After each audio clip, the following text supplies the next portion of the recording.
कोई एसबीआई में इन्वेस्ट किया हो फंड मैनेजर और 11 दे रहा है, ये 17, तो कितना 6% की डिफरेंट है। सपोज यहाँ पे 10 लाख इन्वेस्टेड है और यहाँ पे भी 10 लाख इन्वेस्टेड है, तो कितना डिफरेंट आ जाएगा, आप खुद ही देख लीजिए। अगर हमारा एसबीआई में इन्वेस्ट हम किया हुआ है तो हम स्विच करें, एवरेज में जाए, देखो ये सारे 13 14 15 इसमें है, यहाँ पे रहे हम लोग, लेकिन ये तो बहुत कम है। ठीक है, तो कितना देखो लंबे समय में क्या फर्क पड़े, हमारे 1% में कितना अमाउंट का गैप आता है और यहाँ पे 5-5 6-6% का गैप है। इसलिए मैं बोल रहा था ना कि पेंशन फंड मैनेजर थोड़ा कॉम्प्लेक्स चीज़ है, आपको समझना बहुत ज़रूरी है।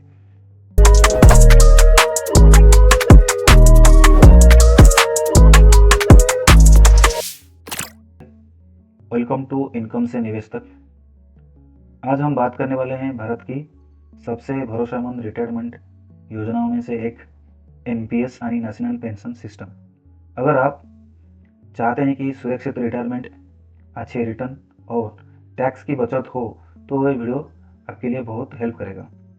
क्योंकि एनपीएस 2004 से स्टार्ट हुआ है, फिर भी आज भी एनपीएस में 2-3 ऐसा थोड़ा कॉम्प्लेक्स चैप्टर्स हैं एनपीएस में, थोड़ा समझना जरूरी है, जैसे कि विड्रॉल सिस्टम और सही फंड मैनेजर को डिसाइड करना। आज भी बहुत सारे लोग एनपीएस में तो अकाउंट है, लेकिन उनका रिटर्न बाकी लोगों से भी बहुत कम आता है। उसके कारण यही है कि हम सही फंड मैनेजर को हम चुने नहीं हैं। तो मेरा और एक NPS fund manager regarding video है, आप उसको जरूर चेक करिए, क्योंकि उसमें से आपको सही आइडिया मिल जाएगा कि कौन से फंड मैनेजर किसे रिटर्न दे रहे हैं और हमारे लिए कौन सा अच्छा है। मेरा भी एनपीएस में अकाउंट है और मेरा दोस्त लोगों का भी है, तो सबकी डिफरेंट रिटर्न है। उसका रीज़न यही है कि हमने फंड मैनेजर सही नहीं चुना है। अगर फंड मैनेजर जो अच्छी रिटर्न दे रहे हैं हम उनको चुनेंगे, तो इसके लिए हमको समझना जरूरी है कि कैसे फंड मैनेजर्स काम करते हैं। उसके लिए सेपरेट वीडियो डाल दिया, आप जरूर उसको चेकआउट करिए और चैनल को सब्सक्राइब करिए, क्योंकि मेरा जैसे ही डाटा अवेलेबल रहेगा 3 या 6 महीने में सारे पेंशन फंड मैनेजर्स की डिटेल के साथ मैंने एक वीडियो डलवा दूँगा, ताकि आपको पूरी तरह से ईजी और आसान हो जाएगा कि सही फंड मैनेजर्स कौन है, क्योंकि हमको लंबे समय तक इन्वेस्ट करना है इसमें। 1% भी कम आया ना तो भी बहुत बड़ा अमाउंट का डिफरेंट आएगा। आगे वीडियो में भी इसके रिगार्डिंग बहुत सारे जानकारी आपको मिल जाएगा। दूसरा ये है कि जो लोग 2026 में एनपीएस अकाउंट खोलना चाहते हैं, तो उनके लिए तो ये वीडियो में पूरा शुरू से लेकर आखिर तक जानकारी आपको मिल जाएगा। तो वीडियो में जुड़िए और पूरा वीडियो को अच्छे से देखिए। थोड़ा सा डिफरेंट है ये, बट इजीली आपको सब कुछ समझ में आ जाएगा। चैनल को आप जरूर सब्सक्राइब रखें, ऐसे बहुत सारे अच्छे अच्छे वीडियो आगे आने वाले हैं, क्योंकि चैनल बहुत न्यू है तो सपोर्ट की जरूरत है। तो प्लीज़ आप थोड़ा सपोर्ट करिए, सब्सक्राइब करिए। चलिए देखते हैं आगे पूरा डिटेल्स एनपीएस का। Let's start. इंडिया में सबसे बेस्ट अगर पेंशन प्लान कोई है तो वो एनपीएस है, क्योंकि गवर्नमेंट इसको बैक करता है, गवर्नमेंट का गारंटी है, क्योंकि पीएफआरडी मैनेज करता है फंड को और सारी चीज़ें ट्रांसपेरेंटली काम हो रही है, तो बढ़िया एनपीएस है। तो उसमें 3 मुख्य जो हम इन्वेस्ट करते हैं या ओपन करते हैं अकाउंट, 3 चीज़ें ध्यान में रखते हैं। एक तो होता है हमारा वेल्थ क्रिएशन, फर्स्ट हमारा वेल्थ, क्योंकि पैसा जमा होगा उसमें, और जब हम पैसा जमा कर रहे हैं उसके लिए भी हमको टैक्स छूट मिल रही है, और जब हम रिटायरमेंट में टाइम पे पैसा विड्रॉ करेंगे उसको भी हमारा टैक्स फ्री रहेगा। फिर जब हम रिटायरमेंट हो जाएंगे, विड्रॉ के बाद जो हमारा पेंशन के लिए फंड रहेगा उससे हमारा रेगुलर इनकम भी होगा। तो टैक्स सेविंग मिला, वेल्थ क्रिएशन हुआ, रिटायरमेंट में एक बड़ा अमाउंट हमको मिलेगा, और जैसे हम नौकरी के टाइम पे रेगुलर इनकम आ रहा था मंथली, रेगुलर इनकम भी हमारा कंटिन्यू करेगा। ठीक है, ये तीनों चीज़ें हमारा एनपीएस का मेन जो ऑब्जेक्टिव है, तीनों लेके हम चलते हैं। क्योंकि आपको पता है म्यूचुअल फंड या अदर कुछ प्रोडक्ट जो शेयर हैं उसमें रिटर्न ज़्यादा तो मिलता है, लेकिन उसका जो रिटर्न आता है तो उसमें हमको टैक्स देना पड़ता है, कैपिटल गेन टैक्स। तो फिर उसको टैक्स माइनस करने के बाद जो 15-16% हमको रिटर्न दिखा रहा था, फिर वो नीचे और कम हो जाती है। तो आज कंपेयर करेंगे तो ये भी बढ़िया प्रोडक्ट है हमारा वेल्थ क्रिएशन में। आगे देखते हैं, जैसे कि यहाँ पे आप देख सकते हैं क्या बेनिफिट है एनपीएस में। एनपीएस में बहुत सारा बेनिफिट अभी जुड़ गया है, क्योंकि आपको पता है अभी गवर्नमेंट ने ऐसे बना दिया है कि जो लोग नौकरी में 25 साल एक जगह पे नौकरी कर लेंगे तो उनको उनका लास्ट बेसिक का 50% एज ए पेंशन मिलने का गारंटी दे दिया है।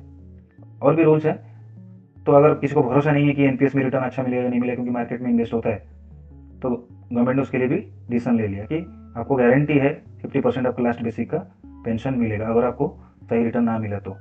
बट हमको विश्वास है, क्योंकि हमने मेरा भी अकाउंट है, तो लास्ट 15 साल में मैंने ये देख रहा हूँ बढ़िया रिटर्न आ रहा है और अच्छा खासा अमाउंट भी बन जाएगा। तो अभी देखते हैं क्या बेनिफिट है। पहला है फ्लेक्सिबल। फ्लेक्सिबल इसीलिए है क्योंकि इसमें एक्टिव और ऑटो चॉइस है, हम खुद ही चूज करेंगे कैसे हमारा फंड कहाँ और कैसे इन्वेस्ट हो। सिंपल एंड टैक्स एफिशिएंट है, बहुत ईजी है, आप खुद मोबाइल ऐप में चला सकते हैं और टैक्स बचता है इसमें, क्योंकि जो लोग ओल्ड पेन टैक्स रिजीम में होंगे उनको तो पता है, मतलब 50,000 एक्स्ट्रा टैक्स हम बचा सकते हैं। नया में तो ऐड नहीं हुआ है, लेकिन डिपॉजिट में भी टैक्स बेनिफिट है। रेगुलेटेड एंड ट्रांसपेरेंट है, क्योंकि PFRDA ने सारा चीज़ें पूरा ट्रांसपेरेंट रखा है।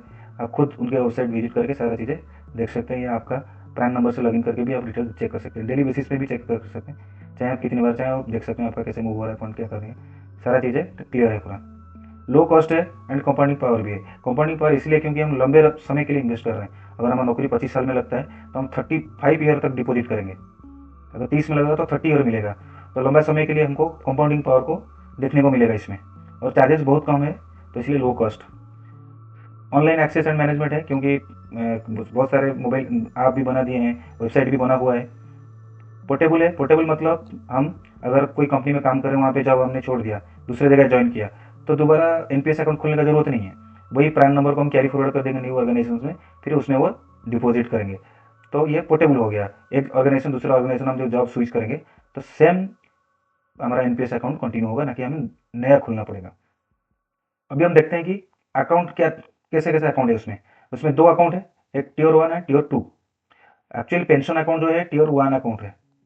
Tier 2 खोलने के लिए हमको 1 खोलना बहुत जरूरी है। जिसके पास 1 होगा तो वो 2 ही खुल पाएगा। ये परमानेंट अकाउंट है और पेंशन इसी अकाउंट से ही मिलेगा। तो इसमें हम देखते हैं कि जो Tier 1 खोलने के लिए हमारा एज 18 से 17 के बीच में होना चाहिए। देखो 17 में देखिए आपको कंफ्यूज हो रहा होगा 70 ईयर्स, क्योंकि पेंशन तो हमको 60 में मिलेगा, क्योंकि रिटायरमेंट हो जाएगा। तो 70 कैसे? 70 इसलिए है क्योंकि रूल जो PFRDA डिक्लेयर किया है, जो हम डिपॉजिट 75 ईयर तक कर सकते हैं। किसी को अगर कंटिन्यू करना है डिपॉजिट्स को, वो 75 ईयर तक डिपॉजिट कर सकते हैं, बट पेंशन हमारा 60 से चालू हो जाएगा। ये अकाउंट 500 रुपीज़ में ओपन होता है, और डिपॉजिट भी हर साल हमको 500 रुपया करना पड़ेगा मिनिमम, और साल में 1000 रुपया। मतलब 2 बार 500 करके 1000 रुपया, या एक बार में 1000 रुपया हो, तो मिनिमम एक साल में 1000 रुपया डिपॉजिट होना ही चाहिए, नहीं तो अकाउंट डीएक्टिवेट हो जाएगा। AMC चार्जेस है, क्योंकि चार्जेस इसमें लगता है लेकिन बहुत कम लगता है। उसी के हिसाब से Tier 2 जो Tier 2 अकाउंट है, ये वॉलंटरीली, मतलब ये मैंडेटरी नहीं है। 1 होगा तो 2 आप खोल सकते हो, और ये सिर्फ इन्वेस्टमेंट के लिए होता है। आप जैसे सेविंग अकाउंट में जमा करते हैं, कभी भी निकल सकते हैं, तो इस तरह का है। और ये अकाउंट 1000 रुपीज़ में ओपन होता है, और इसमें कुछ हमारे साल में एक बार डिपॉजिट हो गया तो चलेगा, ऐसा कोई स्ट्रिक्ट रूल नहीं है।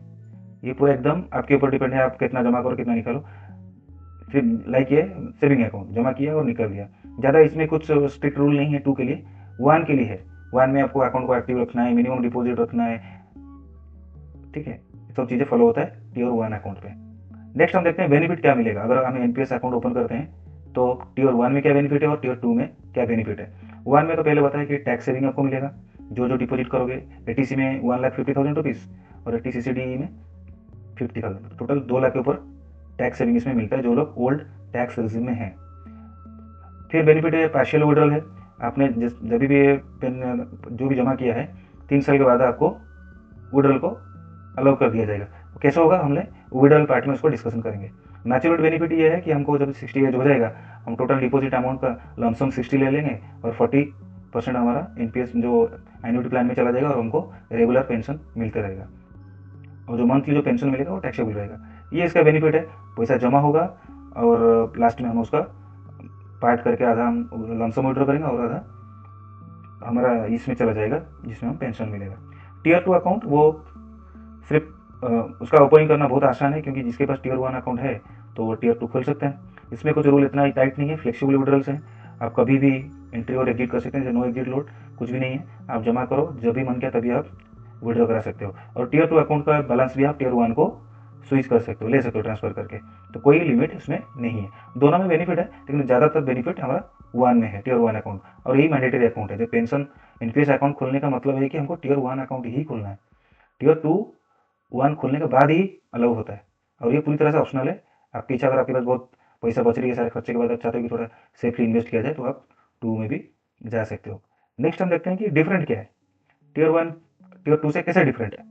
क्योंकि इसमें हमारा जो एज लिमिट है 80 और 70, क्योंकि ये अकाउंट होने के बाद 2 खुलेगा, तो एज का दोनों के लिए सेम है। लॉकिन जो है इसमें 60 ईयर तक है, क्योंकि Tier 2 में कोई लॉकिन नहीं है। आप कभी भी एंट्री एग्जिट आप करा सकते हो। जो डिपॉजिट आज किया, आज ही 1 घंटे के बाद विड्रॉ भी करा सकते हो, नेक्स्ट डे भी विड्रॉ करा सकते हो। लेकिन Tier 1 में नहीं है, पूरा लॉक रहेगा, विड्रॉल अलाउ नहीं है। सिर्फ पार्शियल विड्रॉल 3 साल चालू होगा, वो उसका रूल भी अलग है। टैक्स बेनिफिट है इसमें, 2 में कोई टैक्स डिडक्शन नहीं है। फंड ट्रांसफर आप करा सकते हो, 2 से 1 में जा सकता है। ईपीएफ से भी टीयर 1 को अकाउंट जा सकता है। आज भी रूल ये है, अगर आपके पास ईपीएफ अकाउंट है, आप चाहते हो कि उसका फंड को एनपीएस में ट्रांसफर कराना है, तो एक बार अलाउ होगा, आप ईपीएफ का फंड को भी टीयर 1 अकाउंट को स्विच करा सकते हो। नेक्स्ट डॉक्यूमेंट क्या है, जो लोग नया सोच रहे हैं कि अकाउंट खोलना है, तो क्या डॉक्यूमेंट लगेगा आपको अगर आपको एनपीएस में अकाउंट खोलना है। जैसे मैंने बताया 1 खुल जाएगा तो 2 आसान है खुलना, तो हमको पहले 1 ही समझना है क्योंकि जरूरी वही है। केवाईसी चाहिए अकाउंट ओपनिंग फॉर्म के साथ। हमारा एड्रेस प्रूफ के लिए आधार, आईडी प्रूफ के लिए हम पैन कार्ड दे सकते हैं, इलेक्शन कार्ड दे सकते हैं। एड्रेस के लिए अपनी बैंक स्टेटमेंट भी दे सकते हैं। जैसे केवाईसी आईडी और एड्रेस प्रूफ दोनों लगेंगे, फोटो लगेगा और उसका फॉर्म भर के हम कोई भी बैंक ब्रांच में, सारे ब्रांच में अकाउंट तो खुलता नहीं है, लेकिन हर बैंक में ये प्रोडक्ट अवेलेबल है, पोस्ट ऑफिस में अवेलेबल है, कहीं भी जाकर फिजिकल फॉर्म में खुला सकते हैं, या एनपीएस का साइट में जाके आप ऑनलाइन भी ओपन कर सकते हैं अकाउंट, ये फैसिलिटी भी अवेलेबल है। अभी हम देखते हैं असेट क्लास। ये बहुत जरूरी चीज़ है ये समझना, क्योंकि एनपीएस अकाउंट तो आपको समझ में आ गया कि खुलना भी आसान है, और टीयर 1 अकाउंट है जो पेंशन अकाउंट है।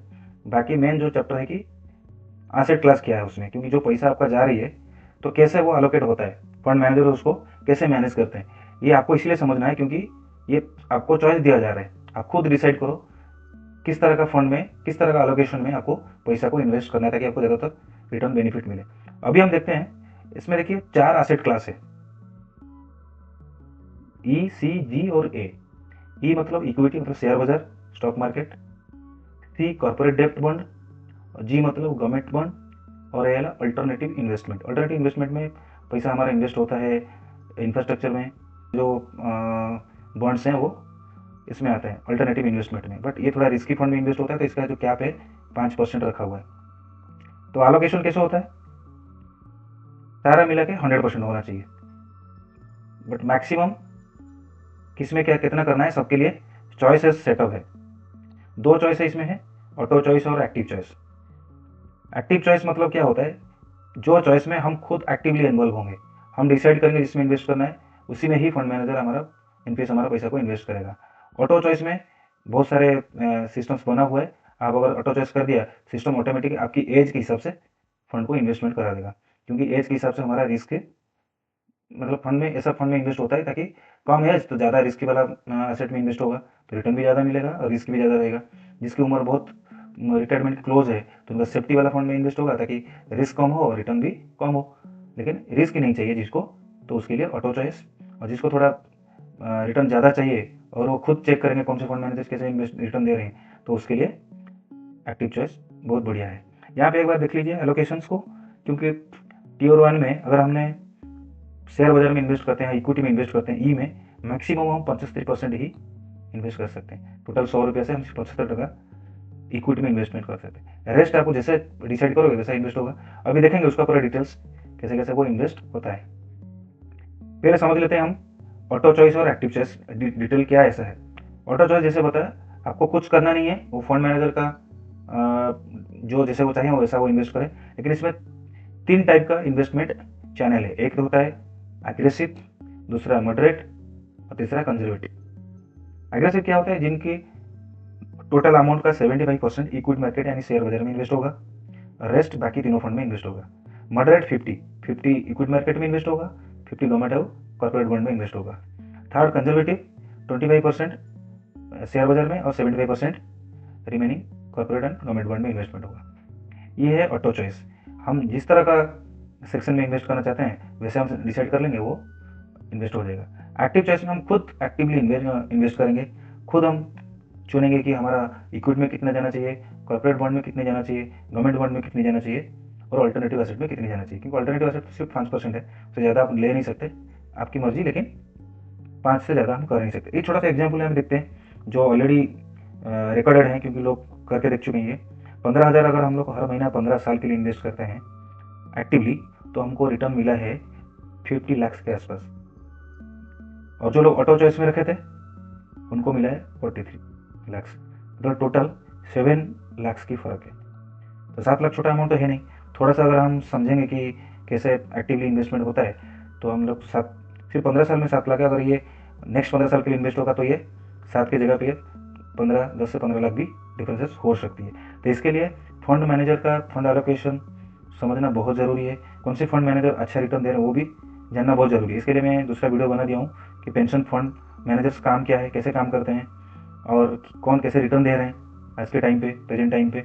तो उसका पूरा वीडियो मैं एक दूसरा वीडियो डाला हूँ, आप उसको जरूर देखिए, तो पूरा क्लियर हो जाएगा कौन सा फंड मैनेजर क्या क्या रिटर्न दे रहे हैं पास्ट में, अभी भी क्या दे रहे हैं। और चैनल को सब्सक्राइब करके रखिएगा, क्योंकि ये एक ऑनगोइंग प्रोसेस है। क्योंकि जैसे समय के साथ कोई अच्छा करता है तो हम उसका वीडियो भी लेके आएंगे, ताकि आपको अपडेट मिलेगा और सही डिसीजन आप ले पाएंगे। ये चार्ट में हम लोग एसेट एलोकेशन का एक एग्जांपल दिया गया है। टोटल अगर हम लोग 100% है हमारा पैसा, तो 4 पार्ट में डिवाइड होता है। अगर हम एक्टिवली करेंगे, हम खुद डिसाइड करेंगे कि हम कौन सा सेक्शन में हम कितना इन्वेस्ट करना है। तो टोटल 100 है। अगर हम टियर 1 अकाउंट में इक्विटी में जाएंगे, हमारा एलिजिबिलिटी है मैक्सिमम 75%। अगर हम चाहते हैं कि हमारा ज़्यादातर, अगर उम्र एज कम है, तो हम यही चाहेंगे कि हमारा ज़्यादा पैसा इक्विटी मार्केट में इन्वेस्ट हो, ताकि रिस्क कैपेसिटी हमारा ज़्यादा है, तो हमको ज़्यादा रिटर्न चाहिए, तो ज़्यादा हमारा पैसा इक्विटी में जाना चाहिए, ये वाला।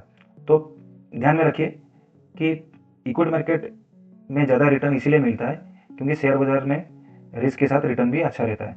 तो जिनकी उम्र बहुत कम है, तो बेटर है कि वो एक्टिव में जाए और खुद इन्वेस्टमेंट करे और इक्विटी में 75% रखे। क्या होता है कि जैसे जैसे हम एज बढ़ते जाएगा, ये परसेंटेज ऑफ इक्विटी इन्वेस्टमेंट घटते जाएगा।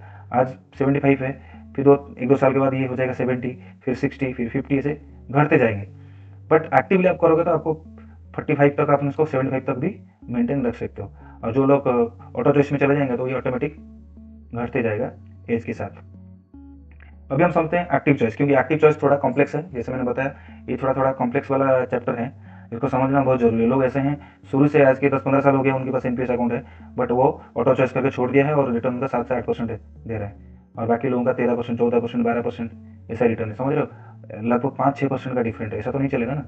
आपको थोड़ा सा टाइम देके समझ जाएंगे तो ये चीज़ें भी आप खुद कर सकते हैं। तो एक्टिव चॉइस थोड़ा समझते हैं, क्योंकि पोर्टफोलियो को हम खुद मैनेज करेंगे। देखो, 4 टाइप का हमारे पास एसेट है।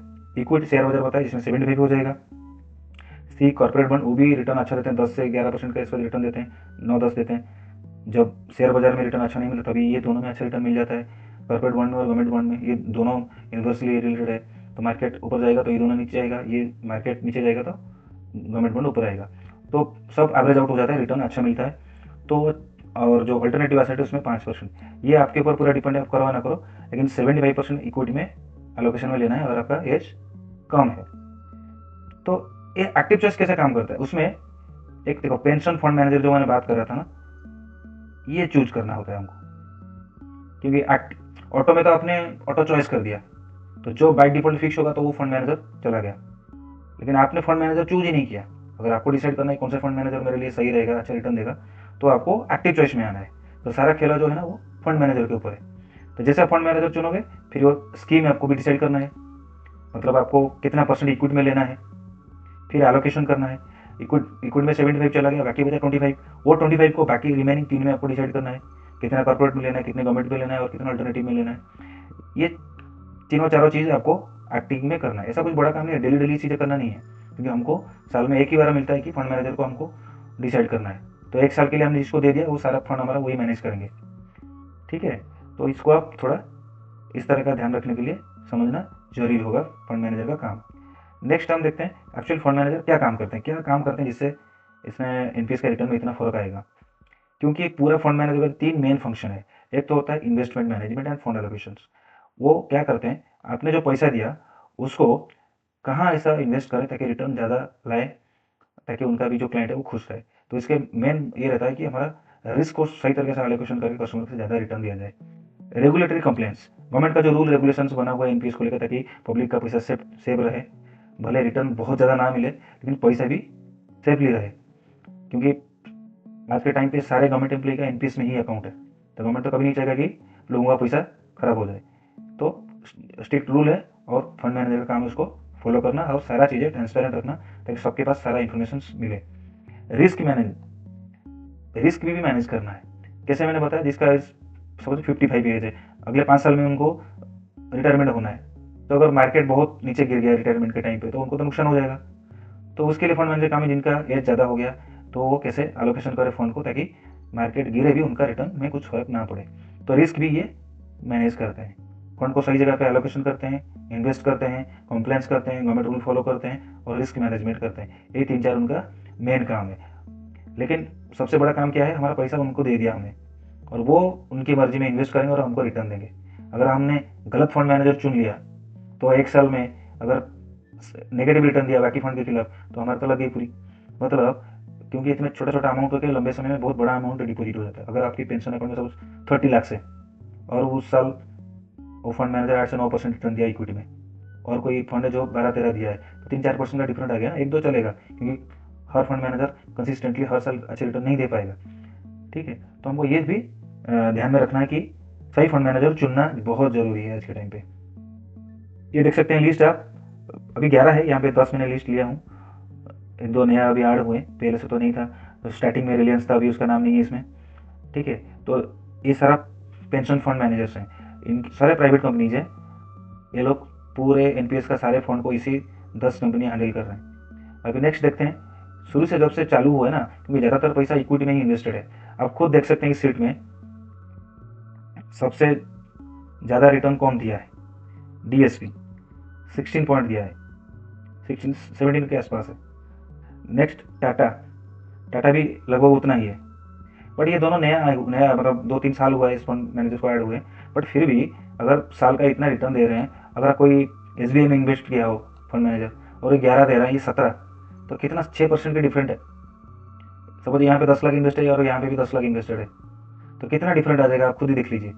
अगर हमारा एसबीआई में इन्वेस्ट हम किया हुआ है तो हम स्विच करें, एवरेज में जाए, देखो ये सारे 13, 14, 15 इसमें है, यहाँ पे रहे हम लोग, लेकिन ये तो बहुत कम है। ठीक है, तो कितना देखो लंबे समय में क्या फर्क पड़े, हमारे 1% में कितना अमाउंट का गैप आता है और यहाँ पे 5-5, 6-6% का गैप है। इसलिए मैं बोल रहा था ना कि पेंशन फंड मैनेजर थोड़ा कॉम्प्लेक्स चीज़ है, आपको समझना बहुत ज़रूरी है, ये वाला इशू है यहाँ पे। तो ऐसे ही कॉर्पोरेट बॉन्ड और गवर्नमेंट बॉन्ड का भी सेट है, जो मैंने टोटली दूसरा वीडियो में एकदम सारे फंड एलोकेशन की सेपरेटली डिस्कशन किया हूँ। इसमें सिर्फ आपको दिखाने के लिए रखा कि एक्चुअली कितना डिफरेंट आता है, चीज़ें आपको बहुत समझने वाली बात है। ठीक, नेक्स्ट हम देखते हैं विड्रॉल रूल्स, क्योंकि ये भी एक बहुत इंपॉर्टेंट चीज़ें हैं विड्रॉल, क्योंकि सारे लोग डिपॉजिट कर रहे हैं। विड्रॉल का कोई तो अभी तो मतलब 2004 में स्टार्ट हुआ तो लोग रिटायर्ड हुए नहीं है, जो लोग एक्चुअली बड़े अमाउंट के साथ रिटायर्ड होंगे उनका टाइम में हुआ नहीं है। बट रूल थोड़ा समझ आइए कि क्या है आगे।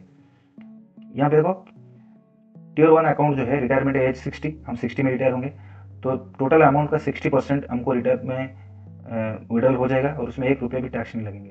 यही मैं बता रहा था, क्योंकि आपने शेयर बाजार या म्यूचुअल फंड में रखोगे, भले अमाउंट आपका बड़ा हो जाएगा लेकिन आपको उसमें कैपिटल गेन टैक्स देना पड़ेगा, वो भी 12.5 आज के टाइम पे 12.5%, मतलब 1 करोड़ में 12.5 लाख आपको टैक्स कट ही जाएगा। लेकिन यहाँ पे 60% में कोई भी टैक्स लगेगा नहीं, और जो 40% है वो एन्युटी में चला जाएगा, मतलब हम उनका रेगुलर मंथली पेंशन लेंगे। तो 60 वाले में तो कोई दिक्कत नहीं है, 60% आपको विड्रॉ कर देनी है, 40 आपका एन्युटी में चला जाएगा जो आपको पेंशन देगा। जो बिफोर 60 में विड्रॉ करना चाह रहे हैं, जॉब छोड़ दिया है कि कुछ भी उनके साथ प्रॉब्लम हुआ, जो कंटिन्यू नहीं कर रहे हैं, वो चाहते हैं कि एनपीएस बंद हो, मेरा पैसा मैं लेना चाहूँगा, तो वहाँ पे भी आप 20% ही लमसम मिले। कारण यही है क्योंकि अमाउंट बहुत कम होगा, क्योंकि पहले रिटायरमेंट हो रही है, तो 20% उसको लमसम मिल जाएगा और 80% का एन्युटी में जाएगा, जो वो रेगुलर पेंशन मिलेगा। ये चीज़ें तभी होगा, कम से कम एनपीएस अकाउंट 10 साल तक होना चाहिए। 10 साल के ऊपर जिनका एनपीएस अकाउंट हो गया है वो लोग इस सिस्टम में विड्रॉ करा सकते हैं। 20% इनका विड्रॉ हो जाएगा और 80% उनका एन्युटी में चला जाएगा। पार्शियल विड्रॉल्स भी अवेलेबल है, 3 साल में, 3 साल के बाद स्टार्ट हो जाएगा। उसमें क्या है ना, मैक्सिमम 3 बार पूरे एनपीएस के पूरा लाइफ टाइम में आप 3 बार विड्रॉ कर सकते हैं पार्शियली। उसका रीज़न है, 5-6 रीज़न है। एक तो अगर बच्चे की पढ़ाई के लिए, बच्चे की शादी के लिए, कोई इमरजेंसी मेडिकल इशू के लिए, अगर आप खुद हायर स्टडी करना चाहते हो, कुछ टेक्निकल नॉलेज गेन करना चाहते हो उसकी फ़ी के लिए, कुछ नया बिजनेस स्टार्टअप स्टार्ट करना चाहते हो उसके लिए, ये 4-5 कारण है जिससे आप विड्रॉ करा सकते हैं। और कोई इमरजेंसी आएगा, जैसे कोविड आया था, गवर्नमेंट ने अलाउ किया था विड्रॉ करने के लिए, तो इस तरह का पार्शियल विड्रॉ हमको बीच बीच में मिल जाएगा। बट ऐसा कोई क्योंकि उद्देश्य उसका डिफरेंट है कि हम पेंशन के लिए पैसा जमा कर रहे हैं, रिटायरमेंट वेल्थ क्रिएशन के लिए जमा कर रहे हैं, तो हम विड्रॉ क्यों करें। और टीयर 2 जो अकाउंट है उसमें तो कोई रूल रेगुलेशंस नहीं है, आप कभी भी एंट्री और एग्जिट कर सकते हैं। नेक्स्ट हम थोड़ा समझ लेते हैं 60 में एक्चुअली क्या होता है हमारे पैसा के साथ। लोगों का बहुत सारा क्वेश्चन रहता है कि क्या होगा जो 60% हमको मिल जाएगा और 40% इन्वेस्ट हो जाएगा, एक्चुअली उसमें होता क्या है। यही होता है, जैसे मैंने पहले बता दिया, 60% टोटल अमाउंट जो भी उस टाइम पे मार्केट वैल्यू होगा उसका, 60% आपका बैंक अकाउंट में आ जाएगा और जो 40% बचेगा वो एन्युटी में इन्वेस्ट हो जाएगा। और एन्युटी फंड मैनेजर आप खुद को चुनना है और नॉमिनी आपको चुनना है, क्योंकि आपके डेथ बाद सारा पैसा नॉमिनी को मिलेगा। और बाकी जो 60% आपको मिल गया वो टैक्स फ्री होता है। वो थोड़ा अलग चैप्टर है कि नॉमिनी बाकी चीज़ें रिटायरमेंट के टाइम पे फंड मैनेजर आपसे डिटेल्स को ले लेंगे। बट यही है कि 40% हमको एन्युटी बाय करना ही पड़ेगा, क्योंकि उसका अलाउ अभी तक तो नहीं है। टैक्स का जैसे बताया, इसमें देखो जैसे ओल्ड टैक्स रिजीम में जो लोग हैं उनको 1.5 लाख का टैक्स मिलेगा एटीसी में, फिर एडिशनल 50,000 भी टैक्स मिलते हैं, तो टोटल 2 लाख रुपये का टैक्स छूट मिल जाएगा उनको, डिपॉजिट में ही टैक्स नहीं लगेगा। और आज के टाइम पे न्यू में भी और ओल्ड में भी ATCCD2 जो आया है उसमें एम्प्लॉयर मतलब जो हमारा एम्प्लॉयर डिपॉजिट कर रहे हैं उस अमाउंट का सैलरी का 10% जो है उसमें भी हम टैक्स बचा सकते हैं, हमारा नहीं, जो एम्प्लॉयर डिपॉजिट करता है। ठीक है, जैसे मैंने बताया विड्रॉ हमको पार्शियली अलाउ है 3 टाइम्स 25%, वो भी हमारे डिपॉजिट पे, ना कि एम्प्लॉयर डिपॉजिट पे। ये था पूरा वीडियो, टोटल मैंने बता दिया, थोड़ा स्पीड मैंने बताया क्योंकि नहीं तो वीडियो बहुत लंबा हो जाएगा। आपको पूरा स्लाइड में इन्फॉर्मेशन मैंने दिया हूँ, कोई चीज़ें छूट गया हो तो लिखा भी हुआ है, आप इजीली समझ सकते हैं कि एनपीएस एक्चुअल क्या है, कैसे अभी तक उसकी ये है। दूसरा एक वीडियो है पूरा फंड मैनेजर के बारे में, कृपया उस वीडियो को जरूर देखिए ताकि आपको फंड मैनेजर डिसाइड करने में बहुत आसान हो जाएगा। और जैसे मैंने बताया हर 3 साल रेगुलर 3 महीना हो या 6 महीना में जैसे ही पेंशन फंड मैनेजर्स के अपडेट्स आएंगे, कौन कैसे रिटर्न दिया उसके लिए भी मैंने अपडेट वीडियो ले आऊँगा, ताकि आपको भी बहुत आसान होगा कि सही फंड मैनेजर चुने। क्योंकि मैंने खुद एनपीएस होल्डर हूँ तो मेरे को तो वॉच तो मैं रखूँगा ही, बट आपके लिए भी जरूर वीडियो मैंने बनाऊँगा। चैनल मेरा नया है, जैसे मैंने बताया, आप प्लीज़ सब्सक्राइब करिए, थोड़ा हेल्प हो जाएगा। Thank you so much.